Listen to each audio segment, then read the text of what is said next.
GMRTच्या माध्यमातून दरवर्षी फेब्रुवारी महिन्याच्या अखेरीला विज्ञान प्रदर्शन भरवलं जातं. एक जगातील मोठी महाकाय दुर्बीण या ठिकाणी आहे आणि या विद्यार्थ्यांना याचा अधिक प्रमाणामध्ये फायदा होत असतो.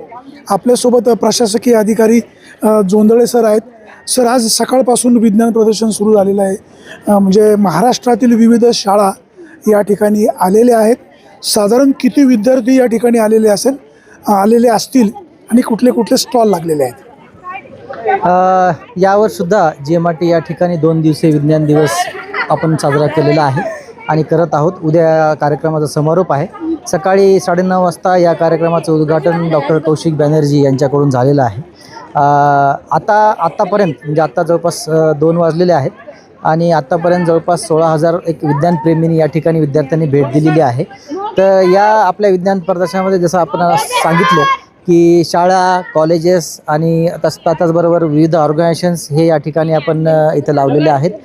फक्त म्हणजे GMRT ॲस्ट्रॉनॉमीमध्ये काम करते, तर फक्त ॲस्ट्रॉनॉमीमध्ये काम न विद्यार्थ्यांना दाखवता आमचा तर स्टॉल आहेच, आमचा इंजिनिअरिंग पंडाल आहेच, त्याचे सिस्टम सगळ्या डिस्प्ले केलेलेच आहेत. त्याचबरोबर इस्रो काय करतं, विविध त्यांचे प्रयोग, त्यांचे विविध प्रकारचे त्यांनी केलेले आत्तापर्यंतचे सक्सेस स्टोरीज त्या पण आपण त्यांनी दाखवलेल्या आहेत पोस्टरांच्या माध्यमातून. त्याचबरोबर नॅशनल इन्स्टिट्यूट ऑफ व्हायरोलॉजी पण आहे, त्यांचे विविध ते काही प्रयोग असतात ते त्यांनी दाखवायचा इथं प्रयत्न केलेला आहे. त्याचबरोबर आघारकर इन्स्टिट्यूट आहे.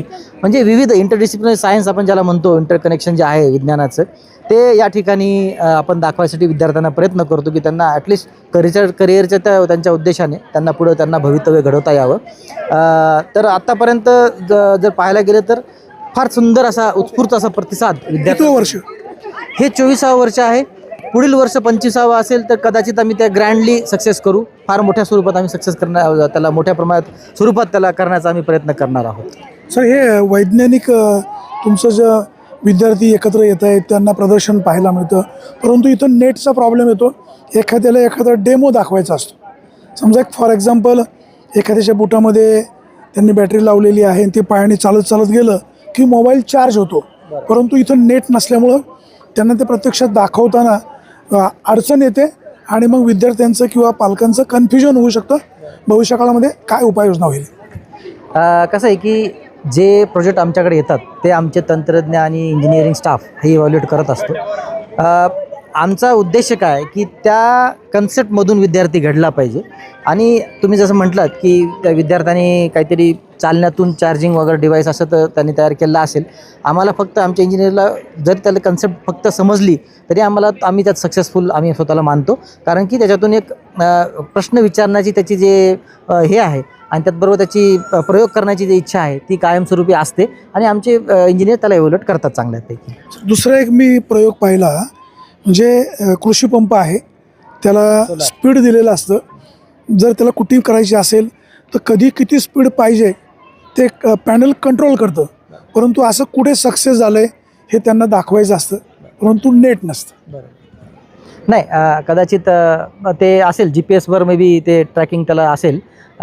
ठीक आहे, परंतु तेच मी सांगितलं की कन्सेप्ट जर समजली आम्हाला तर कदाचित त्याचा आम्हाला समजल्यानंतर आम्ही त्याला चांगल्यापैकी इव्हॅल्युएट करू. आता इथे मोठ्या प्रमाणामध्ये विद्यार्थी आलेले आहेत.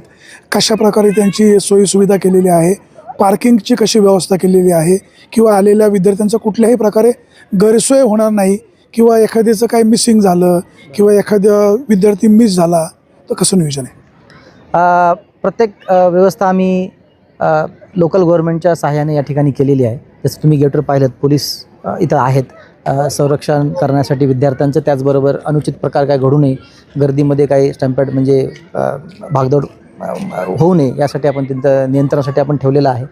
त्याचबरोबर मेडिकल फॅसिलिटी आहे. गव्हर्नमेंट हॉस्पिटल नारायणगावचं पण त्यांची पण टीम असते. त्याचबरोबर डॉक्टर SD राऊत यांची पण टीम असते. त्याचबरोबर 108 नंबरची गाडी पण आपण इथे ठेवलेली आहे विद्यार्थ्यांसाठी. कोणाला उन्हाचा त्रास होऊ नये, कोणी चक्करून पडू नये, कोणी ग्लानी कुणाला येऊ नये यासाठी. त्याचबरोबर SD महामंडळाची तुम्ही आता अनाऊन्समेंट ऐकली असेल की SD येऊन थांबलेली असते. विद्यार्थ्यांना येण्यासाठी STची पण व्यवस्थित केलेलं आहे. जवळपास 10 ते 12 एकरमध्ये आम्ही पार्किंगची व्यवस्था केलेली आहे. सकाळी तर आपण पाहिलं असेल तर जवळपास 15,000चा आकडा येण्यासाठी किती वाहनांची गर्दी असते. त्याचबरोबर पाण्याची व्यवस्था जागोजागी केलेली आहे.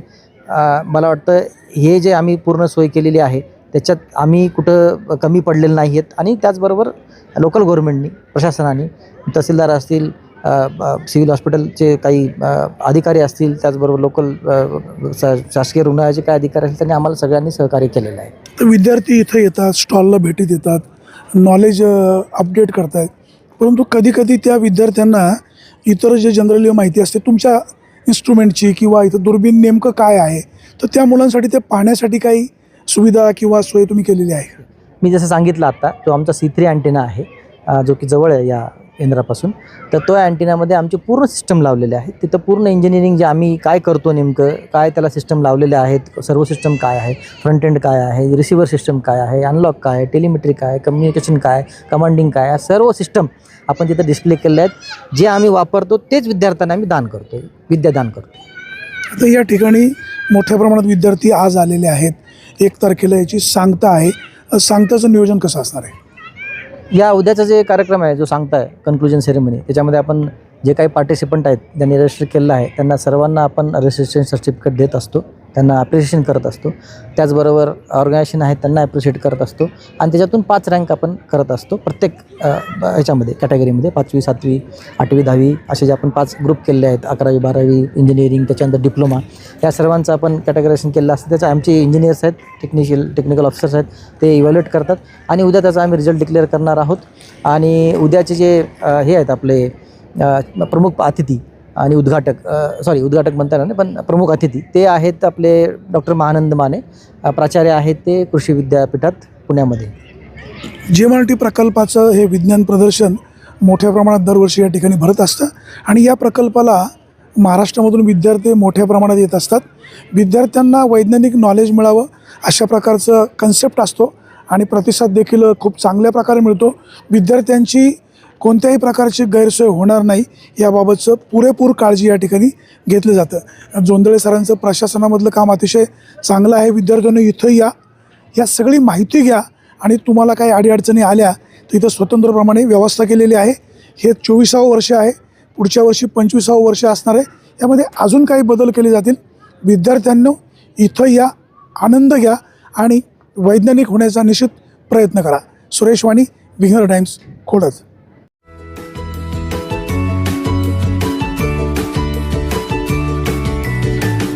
बातम्या शेतीच्या, बातम्या मातीच्या, बातम्या अन्यायाच्या, गुन्हेगारीच्या,